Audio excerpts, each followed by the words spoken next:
Olá, tudo bem? Bem-vindo aos Três Poderes. Eu sou o Wilson Pedroso. Eu sou Bruno Soler. O entrevistado de hoje já foi ministro das Cidades, é uma das grandes lideranças do Congresso, o deputado federal Aguinaldo Ribeiro. Deputado, seja bem-vindo.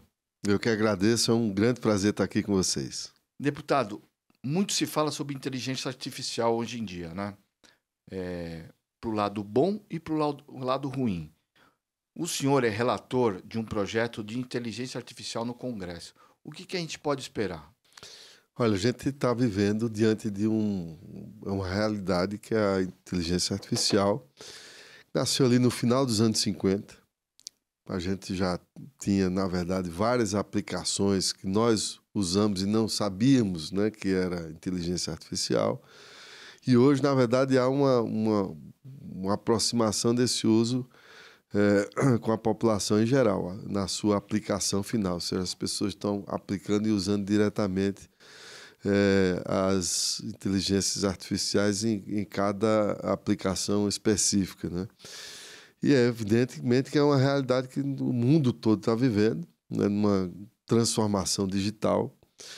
E os países no mundo todo têm procurado regulamentar a inteligência artificial, ou de que forma você usar.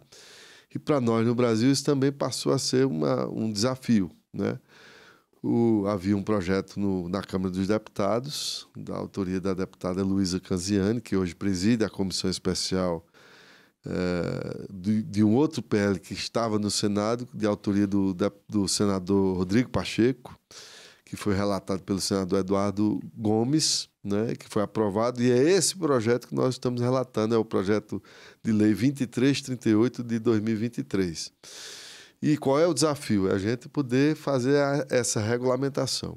Qual é o principal foco dessa regulamentação? É você ter uma regulamentação que busque o equilíbrio entre o estímulo à inovação e desenvolvimento de tecnologia, e inclusive de infraestrutura no país, para que a gente possa acompanhar aquilo que está acontecendo no mundo, ou para que o Brasil, que hoje é um grande consumidor, possa também ser um grande player na tecnologia.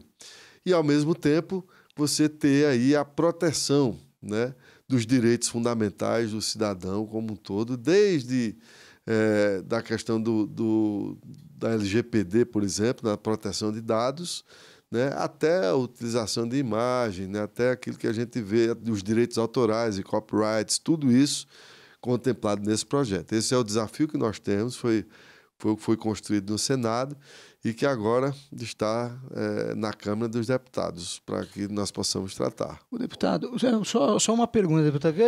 A gente estava dizendo aí sobre todos esses pontos da inteligência artificial, e uma das coisas que chama sempre a atenção quando a gente discute sobre inteligência artificial é a questão da mudança do mercado de trabalho em si, né? Porque todos os momentos de ruptura que a gente teve na sociedade, se voltar lá para a Revolução Industrial, achavam que as máquinas podiam substituir o humano e tudo mais. Qual que é a preocupação que vocês têm hoje em relação a isso? Se discute muito essa questão também do trabalho do futuro? Nós temos, sim, a gente tem essa visão.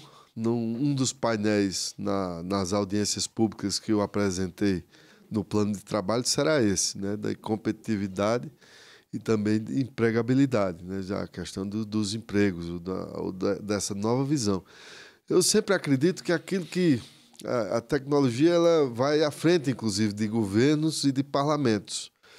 Então, é como aconteceu, a gente viu acontecer com o Uber, né? Surgiu a tecnologia, se implantou e simplesmente você depois tem que regulamentar o que realmente tem força, né? Então, a questão de IA é uma realidade. Então, não dá para você também, através da legislação, você querer tolher, né, essa realidade. Porque, inclusive, nós não temos domínio intramuros, né? Por isso que eu digo, vai ter determinado momento que a gente tem que se posicionar como um país que vai ser um player, que vai fornecer, vamos dizer assim, tecnologia, ou se a gente vai ficar só consumindo, né? Deputado, quando se fala, muitas vezes quando se fala em regulamentação, principalmente essa parte de tecnologia, vamos misturar redes sociais nessa história. Se tem uma narrativa da história da censura. Olha, está regulamentando para censurar. Como que a gente pode combater essa narrativa que muitas vezes, ou que na verdade não é real? Na verdade, no PL nós vamos tratar que é o chamado PL dos fake news, né? Que a Câmara, inclusive o Congresso tentou tratar desse tema, mas é um tema que ficou tão polarizado, aliás, ainda com o país polarizado, né? Sempre você criou uma guerra de narrativas sem você ter, assim, vamos dizer, uma consciência mais racional, olhando para a sociedade como um todo, né? Quem estuda, eu sou apenas curioso, né? Mas quem estuda a criação, a gênese das redes sociais, né? Assim como qualquer outra coisa, a própria internet, a própria IA e tantas coisas, tudo aquilo que se cria você pode usar para o bem, pode usar para o mal, né? Essa é que é a grande questão. Nessa questão da utilização de redes sociais, é porque você tem hoje, e já tivemos, tanto em eleições aqui no país, o Bruno, que é um cientista político que acompanha isso muito bem, tem uma visão muito clara disso em relação ao quão forte é hoje e cada vez mais essa utilização da sociedade das redes sociais, o poder que isso tem do bem e para o mal. Aliás, até uma notícia que é mentirosa, ela termina sendo repetida por várias e várias e várias vezes, né? Então, e termina ganhando muito mais força, né? Então, é um desafio que se tem. Não é o que nós vamos tratar na inteligência artificial, para a gente estar muito claro que esse é um debate que está lá no PL das fake news, né? Que é específico, mas é um desafio também para nós e para os países. O que eu digo é sempre o seguinte, é que você corre o risco de, no screening, que é o que a gente vive hoje, as pessoas estão, sei lá, com 60%, alguns estudos revelam, do seu tempo dedicado às telas. E você termina entrando numa bolha, né? Então, é preciso fazer um senso de autocrítica, né, de cada cidadão, para, por exemplo, o cara que é de esquerda, vamos falar assim, ele, para ter, na verdade, um senso crítico, ele também tem que consumir o que é de direita e o que é de senso, para ele fazer e o que é de centro, para ele poder fazer um juízo de valor. Porque o próprio algoritmo, se ele só consome aquele produto de esquerda, ele vai ficar sendo retroalimentado só com aquela visão que está sendo posta. Se for uma opção, porque tem radical também que quer... Não, eu não quero consumir o que é, o meu pensamento é esse, ok, você está ali. Mas se não é, e grande parte eu acho que termina sendo induzido, tanto por um polo quanto por outro, né? Eu sempre recomendo isso, eu digo, ó, você tem que consumir, na verdade, você tem que estar com um olhar holístico, olhando tudo que está, para poder fazer um juízo de valor, até para você tomar uma posição mais equilibrada daquilo que você quer, com senso crítico. Senão, você vai ser, na verdade, o que se transformou um pouco as redes sociais, por exemplo, nas eleições. Você termina sendo ali um pouco de utilização como um instrumento de massa de manobra que, infelizmente, existe. Para a gente passar para um outro tema, mas para terminar, essa relatoria, esse projeto, vai ajudar, então, um pouco a questão da fake news. E tem um olhar para as eleições do ano que vem? Não, ele não vai ajudar nas fake news. Não. Sim, a fake news é o projeto que, na época, o relator era o deputado Orlando Silva, estava tratando um pouco desse tema. Nós não vamos tratar de fake news, nós vamos tratar de quê? Vamos tratar da regulamentação da IA como instrumento de você ter mais um instrumento que hoje é transversal, porque você tem aplicabilidade em saúde, em educação, em segurança pública, na vida de cada cidadão, né? E isso, como disse aqui o Bruno, você termina tendo alguns impactos, tanto do ponto de vista prático, eu diria, não é nem no desemprego, mas na criação de novos empregos. Nós vamos ter isso, uma mudança de uma transformação de alguns empregos que a gente tinha, que não vamos ter mais, e vamos ter empregos que não existem, que nós vamos ter no futuro próximo. Essa é a relação. A outra é a criação nesse aspecto, também fazer a proteção dos direitos do cidadão, tanto da criança, do adolescente, da mulher, mas do cidadão como um todo, para que você também proteger dados, a utilização de imagem, né, a questão dos direitos autorais, né, que você tem hoje uma inteligência artificial que você dá um prompt e você tem uma música pronta. Então, como é que você trata isso? Então, são questões éticas que a gente vai ter que definir e, como sociedade, escolher que caminhos nós vamos tomar, né?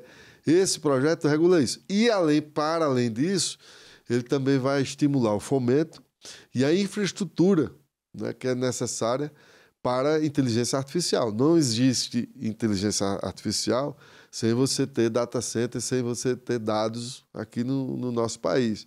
Então, você vai investir muito em energia, em água, né, nessas infraestruturas que você precisa ter para você poder rodar.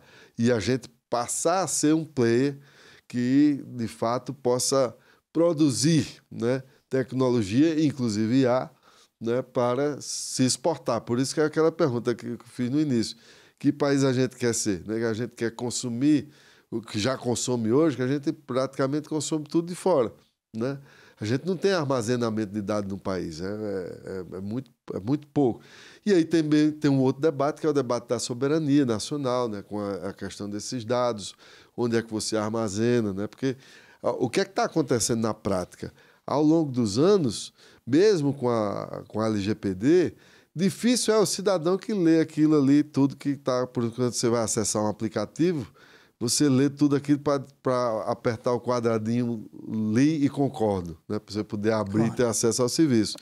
Quando você faz aquilo ali, você está cedendo os seus dados para ser utilizados. Então, esses dados já estão coletados nas plataformas internacionais, nas big techs, que tem essa armazenagem do Brasil como um todo. Deputado, indo um pouco para um outro tema que também é caro ao senhor, até pela sua trajetória e por ter sido o relator da reforma tributária, né, no país, a reforma que foi aprovada aí no ano passado ainda, né?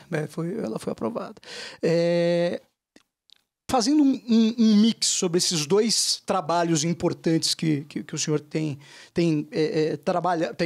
tocado, né? Um deles, quanto que a gente, nesse momento em que o governo federal busca cada vez mais recursos para pagar as contas públicas, né?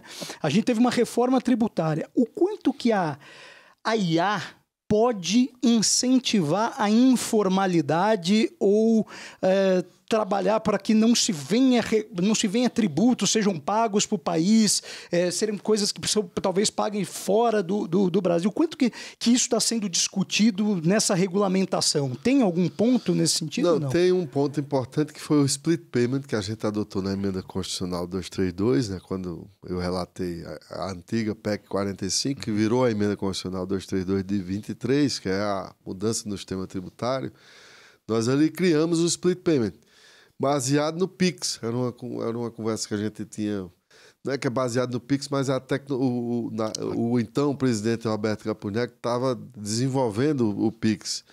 E eu, como relator, fiz uma reunião com ele perguntando se era possível, né, através dos meios de pagamento, já se ter, na hora da cobrança, uma divisão dos impostos para cada ente federado e que isso fosse feito de forma automática. E ele pediu um tempo, reuniu o pessoal e depois disse, não, é possível sim fazer. Então é lógico que nós estamos aplicando tecnologia na tributação. Uhum. Quanto mais você tem uma coisa estrutural, ao meu ver, esse é o meu ponto, né? Aqui no Brasil, infelizmente, nós continuamos com as mesmas práticas, né, de não enfrentar os temas estruturais. A reforma tributária foi um tema estrutural, mas começou em 2019, com o Rodrigo Maia, Baleia Rossi que apresentou o projeto e eu relatando. Então, passamos 5 anos para aprovar. Foi em 2 governos. E em 5 anos o mundo muda muito também, né? Com essa rapidez. É verdade. Mas, assim, foi uma construção dificílima, porque ela é uma construção federativa, nos 3 níveis, município, Estado e União, mas também setorial. Então, imagina você mexer com todo o arcabouço tributário do Brasil, que já vinha esse complexo há 50 anos. O senhor acredita que hoje é necessário mais uma reforma ou uma nova reforma tributária? Não. Até por conta, né? A gente tem a questão do IOF agora, né? Fica um negócio, parece retalho, né? Estão fazendo emenda sobre emenda, né? Foi muito bom a sua provocação pelo seguinte: o que é que diz a emenda constitucional que nós aprovamos? Que o governo teria um prazo para enviar ao Congresso Nacional a reforma da renda e patrimônio, que é para você ter todo o escopo tributário, que a gente, na PEC 45, a emenda 232, ela tratou sobre a reforma sobre o consumo, que é a mais regressiva e a que pesa mais na base tributária no Brasil. Mas ela tinha também que ser seguida, sequenciada pela reforma da renda e patrimônio. E está lá. Na lei complementar que nós aprovamos, ela recomendou inclusive um prazo de 30 de junho agora, né, para que esse governo enviasse essa reforma. E o que é que tem acontecido? Na verdade, o governo enviou um projeto que não tem nada de reforma tributária, que é aquele primeiro do IR, que é apenas uma compensação para você ampliar o limite de isenção para R$5.000, né, reforma. E as outras medidas que vêm acontecendo para e passo são medidas pontuais, como você disse bem, que aí taxou offshore, taxou fundos exclusivos, quis taxar JCP, está se discutindo, veio com essa medida agora de IOF, que é uma medida que impacta não só no cidadão, porque isso impacta tanto a pessoa física, quem tem cheque especial, quem é microempresário que tem antecipação de crédito, de cartão, quem tem o famoso risco sacado, né, que você antecipa de um para o outro. Enfim, tem uma cadeia toda. Tem uma né, cadeia produtiva que, na verdade, você aumentar para 3,5 pontos percentuais numa operação dessa, você imagina o cara que usa especial o ano todo, você multiplica 3,5 por 12. Se o cara, por exemplo, usar o cheque especial o ano todo. Ele vai ter um aumento de mais de 40% do valor do cheque especial. O pequeno produtor que precisa de capital de giro. Então, isso aí, na verdade, são soluções que são pontuais. Eu entendo que o governo tenha que buscar soluções, mas acho que falta, e aí talvez não seja culpa do ministro Haddad. Eu acho que falta solidariedade ao ministro Haddad, do governo, para dar a ele o necessário apoio para que ele possa tomar medidas que é requalificar gasto. O governo tem que olhar para o gasto dele e requalificar esse gasto. Vale para o legislativo? Vale também. Vale para o judiciário? Também vale. Vale para todos. Essa é uma discussão nacional. Mas não dá. E dá para cortar? Nem eu concordo. Aliás, eu passei 5 anos dizendo que, se for para aumentar a carga tributária, não conte comigo, não vai ser agora que eu vou mudar meu discurso. Parar de aumentar imposto e fazer mais cortes. E fazer o que tem que ser feito. E dá para cortar? Tem muita coisa ainda que dá. A economia do país é igual à economia da dona de casa. Você só pode gastar, meu irmão, aquilo que você tem. Senão você vai se endividar. Vai se endividar com cheque especial, que agora não vai ter mais como, porque vai ficar mais impraticável ainda. Cartão de crédito. Aí depois vai pro agiota. Aí você termina ficando insolvente, né? Termina quebrando, não vamos falar no popular. Então essa é a questão. Eu acho que a gente tem... Onde a gente vê, quando a gente fala em responsabilidade fiscal, que parece um nome técnico, é isso, responsabilidade fiscal é isso, é você equilibrar, falando um bom português para quem está nos assistindo, é o seguinte, você tem que... se eu só ganho 100, ou se eu só ganho 1.000, eu só posso gastar no máximo 1.000. Posso gastar mais do que isso, senão eu vou me endividar. Então essa é a questão que a gente precisa enfrentar. Aí tem que ter clareza, eu acho. Tem que se ter honestidade institucional de todos os poderes, na minha avaliação. E a gente fazer um debate nacional com clareza, entendeu? Eu acho que o que não dá, por exemplo, é você fazer um MP de energia elétrica para baratear do pequeno e transferir a conta para o médio e para a produção, onde o pequeno também vai pagar. Claro. Que é isso que está sendo feito. Você, eu vou dar uma isenção para o pequeno, transfiro a conta para o setor produtivo. seu produto produtivo vai embutir no preço e quem vai pagar? O pequeno, que era para receber a isenção, ele vai pagar no produto. Então, isso. Mudando agora um pouquinho de pato para ganso, né? A gente estava falando sobre a questão do IOF e tudo mais. O teu partido, que agora é uma federação, né? União Progressista, fez até agora um ato, né? Chamado Contas Públicas não é só criar impostos, é cortar desperdícios urgente. Um pouco nessa linha do que a gente estava conversando aqui. Mas indo para a política, União Progressista, talvez a maior bancada agora do Congresso Nacional. É uma tendência? Os partidos vão se fundir, vão se juntar agora? Estão falando de republicanos com MDB. Como que você está vendo isso? Complementando, o União e o PP é uma reorganização do Centrão? Não, eu acho que é consequência um pouco daquilo que nós votamos na legislação eleitoral. O fim da coligação, né, das coligações partidárias, começaram a provocar um processo de reorganização entre os partidos, né? Porque cada vez mais você tem que se reorganizar para montar as chapas. Isso. Que passaram a ser partidárias e não mais coligações partidárias. Então, na minha visão, esse foi o fator determinante para que haja essa reorganização ao longo do tempo, né? Você acabou ali, a cláusula de barreira, você vai ter cada vez mais dificuldade de subsistência dos partidos menores, e isso enseja uma reorganização que se inicia com federação, que, ao meu ver, caminha depois para a fusão, né? E acho que, num curto período de tempo, nós vamos ter aí meia dúzia de partidos no país ou menos. É o que eu estimo. A tendência é essa. Por quê? Cada movimento desse, o primeiro foi do União Brasil com o Progressistas, a nossa federação com o nosso Progressistas. Esse fator obriga também a que os outros partidos comecem a se reorganizar. Porque senão nós vamos ter um grande partido. A gente tem hoje PL, né, que tem uma quantidade grande de parlamentares, mas muito mais puxado pelo bolsonarismo. Isso. Essa aqui é a grande verdade. Temos o próprio PT, que puxado pelo lulismo. Né? E agora começa uma organização partidária. Hoje você escuta principalmente republicano e MDB conversando bem para já é uma solução, ao meu ver, consequência imediata de uma primeira federação. Então você vai ter aí 4 partidos se configurarem as duas federações, se organizando em 2 federações. Então, por isso que o meu cálculo de muito em breve, e temos outras, né? Temos fusões aí em andamento, discussões de PSDB com Podemos.